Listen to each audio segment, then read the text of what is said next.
Hey family, again, welcome to another show, Plant Dominant Dollars with Nina Fletcher. I'm glad to be here with you. I want you to check out something before we get started. We got t-shirts. So you want to definitely like and subscribe so later on you can find out how you can pre-order t-shirts. Okay? So we got the Plant Dominant Dollars with Nina Fletcher Financial Cooking Show shirt. So you can feel a part of the family when you watch the video. So today we are going to work a little bit with root vegetables. I had a lot of questions about potatoes, and I wanted to talk to you just a little bit about that while I introduce the ingredients. We're making my version of potatoes and onions, and of course it's always just a little bit more than potatoes and onions. Coming from a foodie, right? So when I began my plant dominant change, right, one of the things that I had to get used to understanding is that potatoes are not bad. People tell you, okay, don't eat potatoes and meat together. Okay, but see, if you're not eating meat anymore, potatoes aren't necessarily bad, right? So potatoes are really, really great, but I use only, say, the red variety. These are red bliss or red potatoes. And then when I really want to cut the glycemic index, I'll use the yams or the red potatoes, the red sweet potatoes. Okay, so in this particular recipe, I am using sweet potatoes and red potatoes. So you get a little bit of the sweet, and then you get the texture of the regular potato, which is awesome. Also in the recipe is garlic. Of course, shallot and onion. There's a balance between using the two that you just can't miss. I love using them both.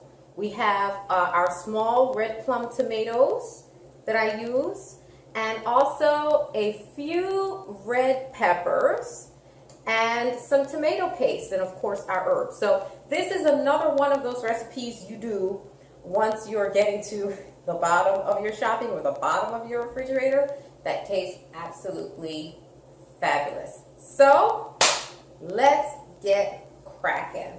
The first thing you want to do is go ahead and plop your potatoes. Now, there is a certain amount of time you want to leave them in there. You want to cut them in about, say, inch pieces or so, and leave them boiling for maybe about 10 minutes.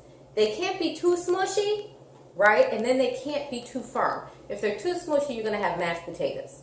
But then if they're just firm enough, you'll have a nice moist potato that'll maintain its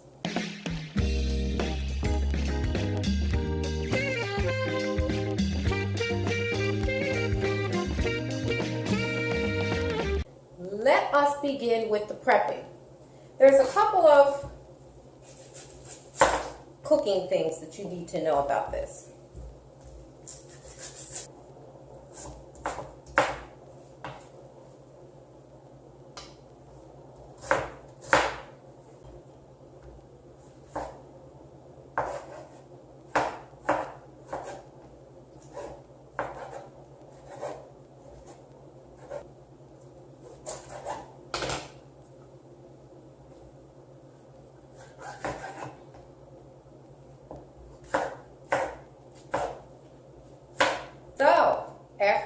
After you've completed prepping all of your ingredients, which would basically be the shallots, the onions, the garlic, the red peppers, and the tomatoes, you come on over to the stove. Now, I want you to notice something.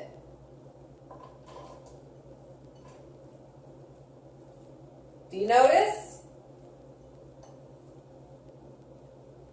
The stove is not on. It's not even hot. And I'm putting it in a cold pan. Why is that? You gotta understand, in plant-based eating, you're using less salt and less of the other stuff, and you're trying to get as many nutrients out of your food as possible. So what you want to do is start with your pan cold and off, and you put your prep ingredients in. Then what you do, that's about 2 tablespoons of grapeseed oil. After you do that, you turn it on. With this dish, you're always going to start with a cold pot.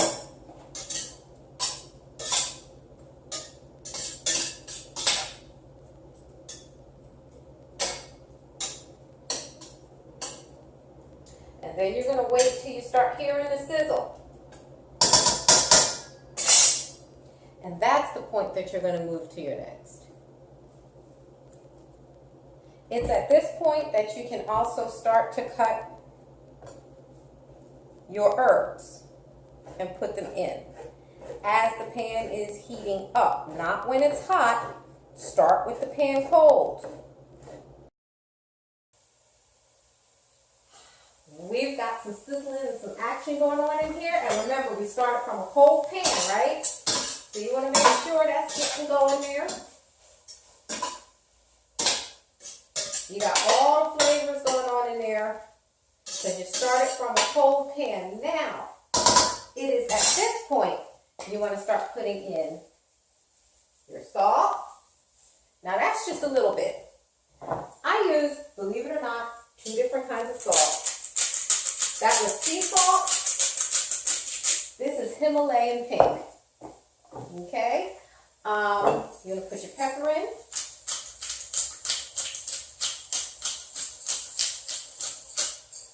Cracked black pepper.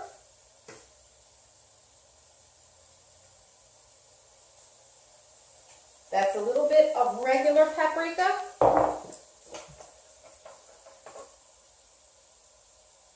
A little bit of smoked. That's smoked paprika. I know we use garlic, but I like to put in just a little bit of garlic powder.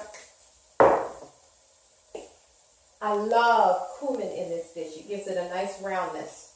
So you put a little cumin in. Cinnamon, important. It gives you that sort of like the sweet. That is just a little bit of dried sage, the littlest bit of dried sage. So that's pretty much it for the seasoning. What you're going to do is make sure they're nicely blended. It's extremely fragrant.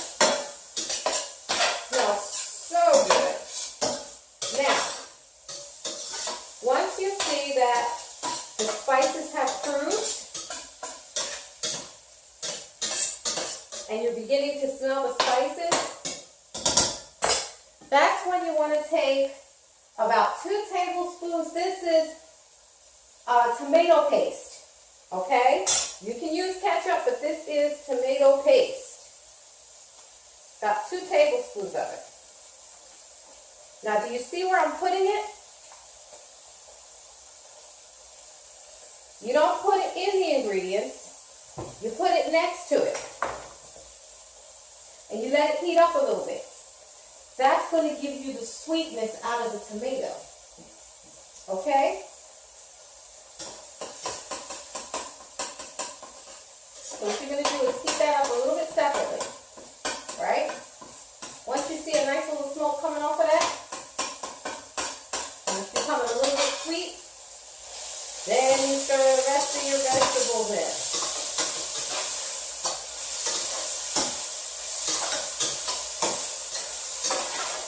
As soon as you stir your vegetables in, it is at this point, you take your boiled potatoes,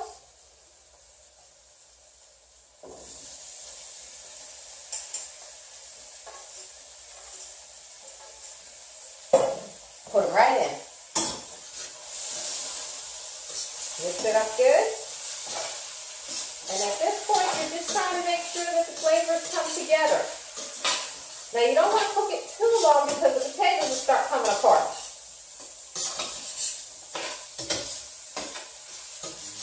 And you want to be gentle with the way that you're folding the ingredients into the potatoes. Very important because you don't want the potatoes to break. because you'll have mashed potatoes.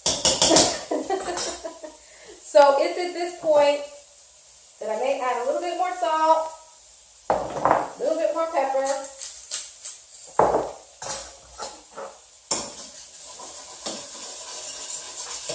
Make sure I get all that nice spicy charry goodness off the bottom of the potato. You hear me scratching it? Yes, that is, it makes it very, very sweet when you can get the little bit up off the bottom of the pan and into the potato. It's at this point that I would say these potatoes are done. You want to make sure you get them off the fire.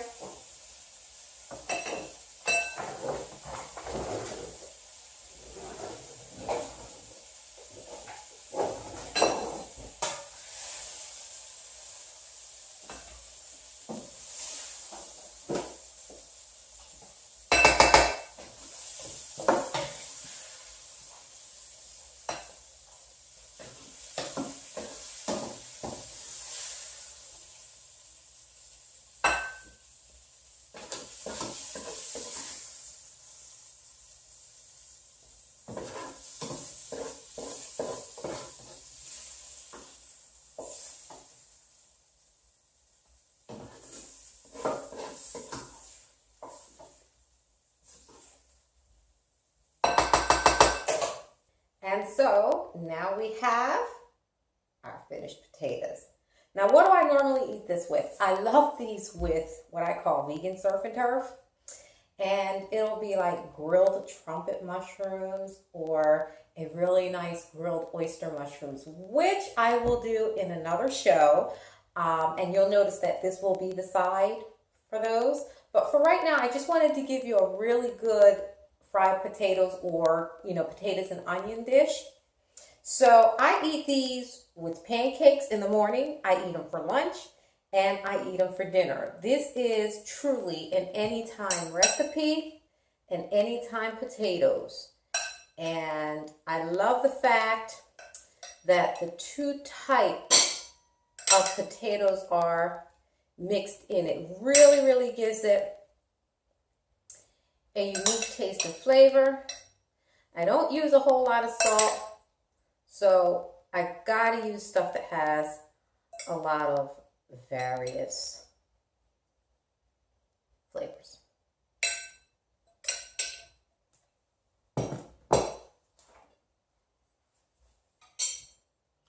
Time for the taste test, because you know I have to, right? Get some tomatoes here. Some reds. It's hot. Yep.